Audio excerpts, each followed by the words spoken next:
Assalamualaikum warahmatullahi wabarakatuh. Perkenalkan, nama saya Aizratul Fahmi. Saya dari Prodi Kehutanan Fakultas Pertanian Universitas Yahkuala. Baiklah, di sini saya akan coba menjelaskan tentang sistem perekonomian yang ada di Indonesia. Sistem ekonomi adalah sistem yang mengatur dan mengelola segala aktivitas perekonomian di suatu negara sehingga dapat memaksimalkan sumber daya yang dimiliki. Namun, setiap prosesnya harus berdasarkan pada prinsip ekonomi agar tercapai bentuk kesejahteraan dan kemakmuran untuk seluruh masyarakat. Adapun pengertian sistem ekonomi adalah suatu sistem yang dimanfaatkan oleh suatu negara untuk mengalokasikan setiap sumber daya yang dimiliki oleh negara tersebut, baik untuk individu maupun organisasi yang berdiri di negara tersebut. Adapun menurut Muhammad Hatta, sistem ekonomi adalah sistem yang mengatur perekonomian agar bisa diterapkan di dalam negara Indonesia dan harus atas dasar asas kekeluargaan.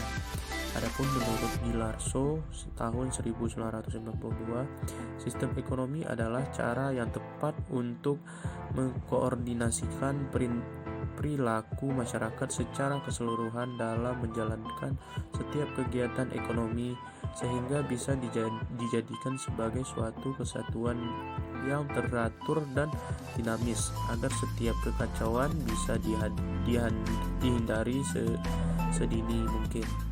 Adapun menurut Dumari tahun 1966, sistem ekonomi adalah suatu sistem yang digunakan untuk mengatur hubungan ekonomi antar manusia dan membentuk kelembagaan dalam suatu kehidupan.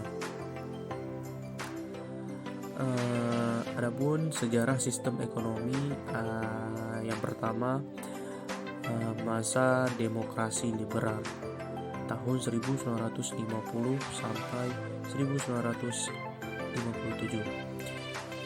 Pada masa ini diterapkan kebijakan menggunting uang kertas M5 menjadi dua bagian. Pertama yang bernilai Rp2,5 digunakan sebagai alat pembayar yang sah, dan bagian Rupiah 2,5 bagian yang lain digunakan membeli obligasi pinjaman nasional. Yang kedua, sejarah demokrasi terpimpin pada tahun 1959 sampai 1966. Pada masa ini terjadi penurunan nilai uang seperti uang kertas yang nilainya Rp500 menurun menjadi Rp50 dan uang kertas Rp1.000 menjadi Rp100. Masa demokrasi ekonomi. Yang ketiga, adapun masa demokrasi ekonomi pada tahun 1967 sampai 1998.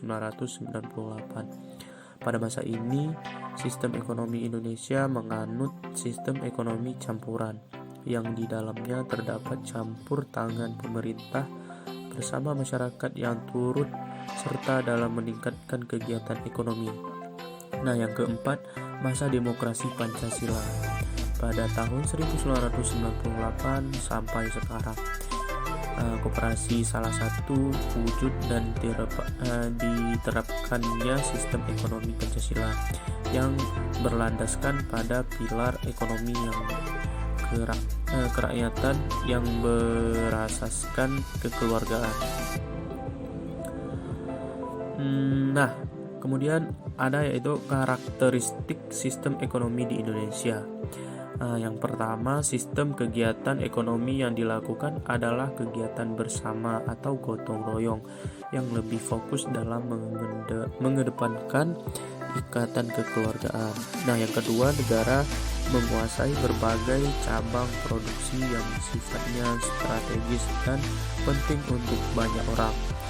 Adapun yang ketiga, alasan negara untuk menguasai cabang produksi yang strategis di tanah air adalah demi kemakmuran rakyat.